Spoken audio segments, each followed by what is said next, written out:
लोक आस्था का महापर्व छठ को लेकर पूरे बाजार में रौनक है। शनिवार को भी खरना को लेकर दिन भर बाजार गुलजार रहा। ग्राहक सुबह से लेकर शाम तक अपनी खरीदारी में जुटे रहे।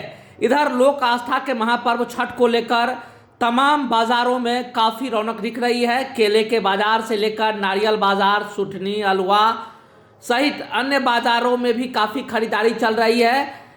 बता दें कि इस छठ पर्व में प्राकृतिक चीज़ों से लेकर बनावटी चीज़ों तक तमाम तरह के चीज़ उपयोग में लाए जाते हैं, जिस वजह से इस पर्व की काफ़ी महत्ता है।